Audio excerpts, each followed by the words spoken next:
Bonjour à tous ce matin. Nous continuons de souhaiter la bienvenue aux nouvelles personnes. Amen. Prenons Acte 19, un chapitre que j'aime beaucoup, un chapitre que j'aime bien. Acte chapitre 19. Vous savez déjà que c'est dans Acte chapitre 19 que les gens appliquaient sur les malades les linges qui avaient touché le corps de Paul. Amen. On prenait ces linges, on touchait le corps de Paul et on le mettait sur les malades. Et pourquoi les malades étaient guéris? Tout simplement parce que l'onction qui se trouvait en Paul, il y a eu un transfert dans ces linges-là. Et c'est cette même onction-là, transférée aussi dans ces linges, qui guérissait les malades. Sinon, ceux qui venaient déjà à la prière avaient ces linges-là avec eux, mais n'ont pas été guéris. Est-ce que quelqu'un a compris ce que j'ai dit? C'est-à-dire quand ils venaient là, ils avaient ces linges-là déjà avec eux, mais ils n'étaient pas guéris. Il a fallu qu'on prenne ça d'abord pour toucher le corps de Paul et qu'on mette ça sur les malades pour qu'ils soient guéris. Donc c'est l'onction qui est en lui qui a contaminé ces linges-là pour que chaque malade qui les reçoit soit guéri. Donc quand tu prends une serviette ici, c'est pas la même serviette que ce que tu as à la maison. La serviette que tu as à la maison, pour qu'elle puisse avoir effet, il faut que l'homme de Dieu touche. Quand l'homme de Dieu touche, il y a transfert d'onction. Si vous vous rappelez, j'espère que l'opération relit toute la Bible, là, vous êtes dedans toujours. Hein? Parce qu'il y a des choses, on ne va pas expliquer en profondeur, parce que je me dis, vous connaissez déjà. Élisée était mort. Ils l'ont enterré quelque part. Et après, on venait mettre une autre personne en terre. Et je ne sais pas comment les gens ont fait. Et puis le cadavre là, a touché le corps mort d'Élisée. Hein. Et le cadavre a repris vie. Mais parce que l'onction était encore en lui. Amen. Amen. Lui, il a reçu l'onction de quelqu'un. Son maître Élie. Mais il n'a pas reçu quelqu'un aussi à qui il va donner. C'est Géasi qui devait prendre, mais Géasi n'était pas honnête. Amen. Amen. Donc quand l'homme de Dieu touche quelque chose, ou bien c'est quelque chose qui touche l'homme de Dieu, je vous dis qu'il y a pouvoir dedans. Amen. La femme qui avait la perte de sang, qu'est-ce qui s'est passé pour la guérir? C'est pas de même toucher, en train de parler. Amen. Toucher simplement. Mais il faut toucher avec la foi. Parce qu'il y a les gens qui étaient autour de Jésus ce jour-là. Et quand Jésus a dit, qui m'a touché? Chacun se réclamait de l'avoir touché. Mais moi, j'étais touché. Lui, il a dit, mais nous tous, on te touche ici. Jésus dit, non. C'est vrai, vous me touchez, mais il y a quelqu'un qui m'a touché. Là, il y a quelque chose qui est sorti de moi. Donc, il y a touché et il y a touché. Il y a deux personnes qui sont rentrées dans l'église pour prier. Et quand les deux sont sortis de l'église, la Bible dit qu'il y a une personne qui a été exaucée et l'autre n'a pas été exaucée. Et pourtant dans l'église, c'était le même pasteur qui était là-bas. Ces mêmes louanges les ont entendues. Ces mêmes adorations les ont entendues. Ces mêmes prières là, le pasteur a donné puis tout le monde a fait. Mais comment se fait-il que un sort il est exaucé et puis l'autre sort il n'est pas exaucé? Acte 19 va nous dire quelque chose. Amen. À partir du verset 13. Acte 19, verset 13.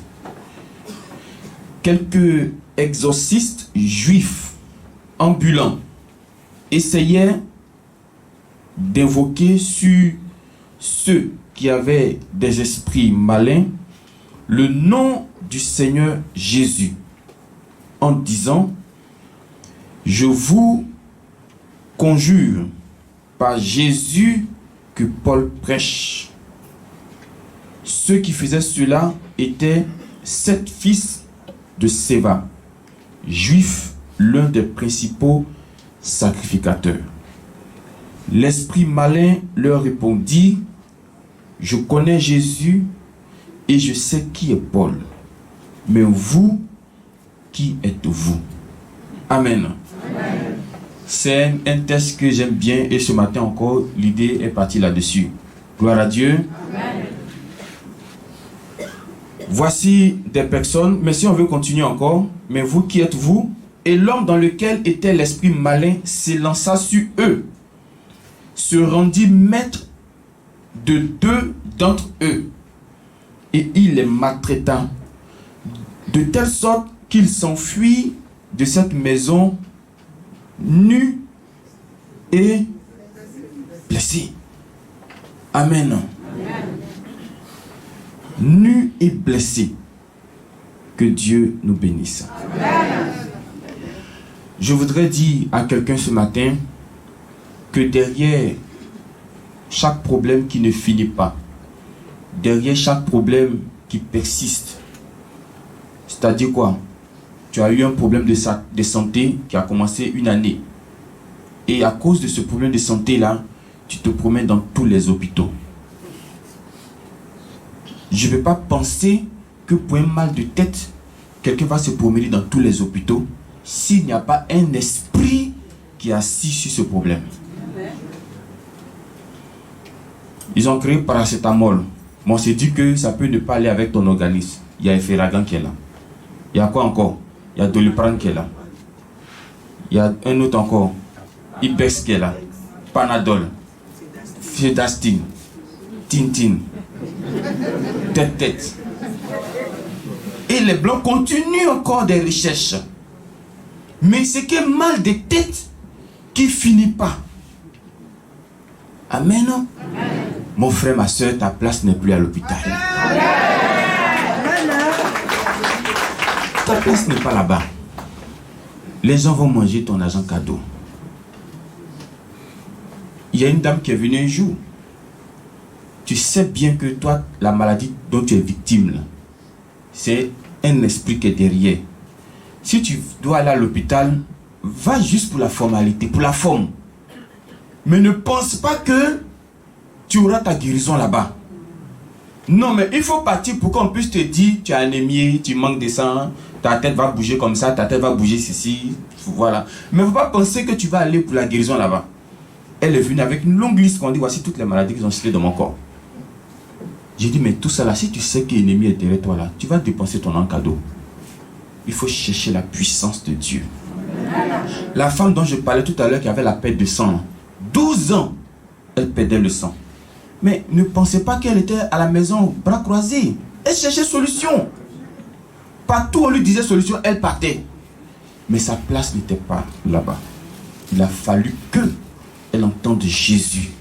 Elle a dit, ce monsieur-là, comme il y a du monde, je ne vais pas chercher à lui parler parce que ce n'est pas celui qui m'écoute. Mais si je peux le toucher. Si vous voyez qu'elle a mis le si, c'est parce que dans Lévitique, il y a une loi là-bas, il y a un verset là-bas qui l'interdit de se présenter même aux gens. C'est-à-dire quand la femme est dans sa période de menstrue, elle doit être mise à l'écart. Ça, c'est dans la loi que cela est dit.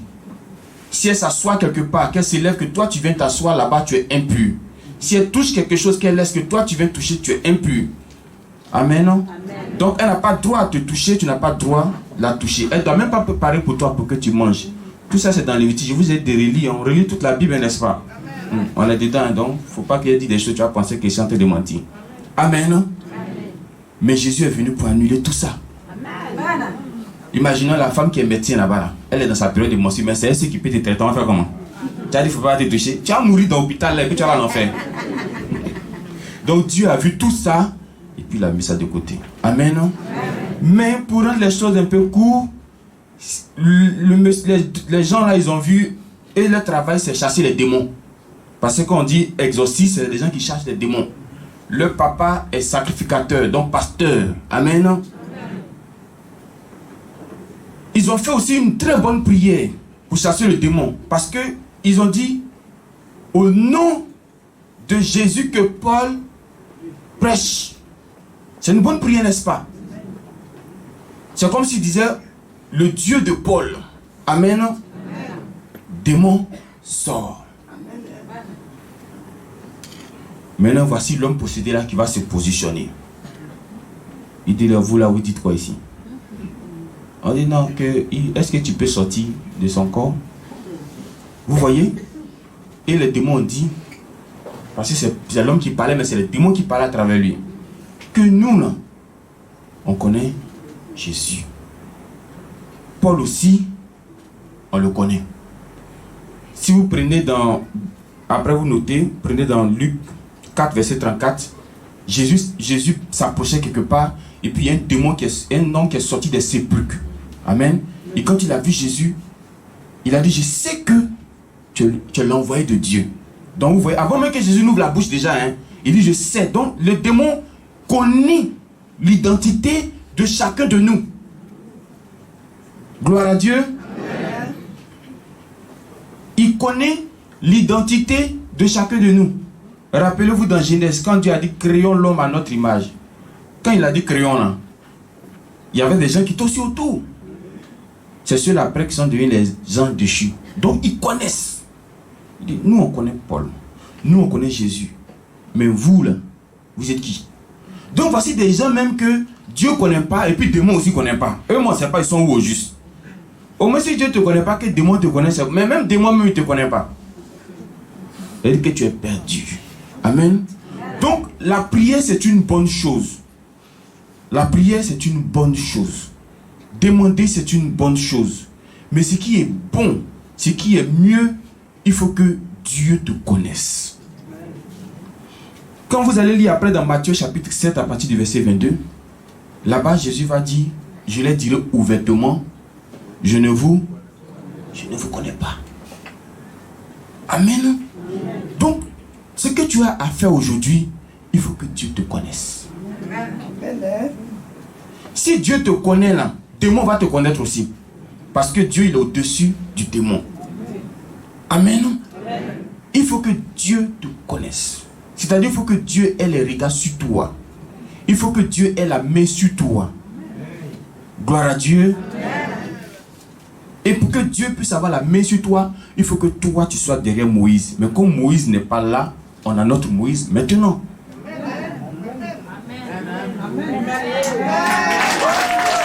C'est à travers lui, amen, que Dieu te connaîtra. Parce que c'est lui qui va aller te présenter à Dieu. Amen. Au jour du jugement, là, il y aura une longue liste derrière Moïse comme cela. Il y aura aussi une longue liste derrière Pierre, derrière Paul. Maintenant, Dieu va dire à Moïse, parce que ceux-là ne seront pas jugés comme vous. Amen. Amen. Ceux qui ont vécu au temps de Moïse seront jugés selon la loi. Donc toi, tu ne peux pas aller t'arrêter derrière dans le rang là-bas. Sinon, ils vont te chasser vite. Amen. Amen. Donc Moïse va dire, ah, bon, voici les gens que j'ai fait sortir d'Égypte, les voici qui sont là. Pierre aussi va dire, voici pour moi. Paul va dire, voici pour moi. Rappelez-vous la prière de Jésus. Il dit, Père, tout ce que tu m'as donné, je les ai conservés. À part le fils de la perdition qui s'est égaré.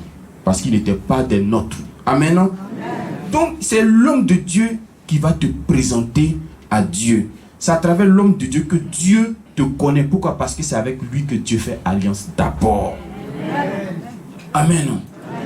Donc vous qui avez beaucoup d'hommes de Dieu là, les démons vont dire on ne vous connaît pas.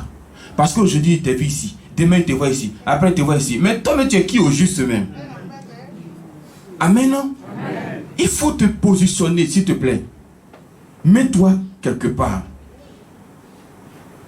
Et quand tu es là, reste. C'est pourquoi j'ai dit à quelqu'un un jour que quand tu avales beaucoup de médicaments,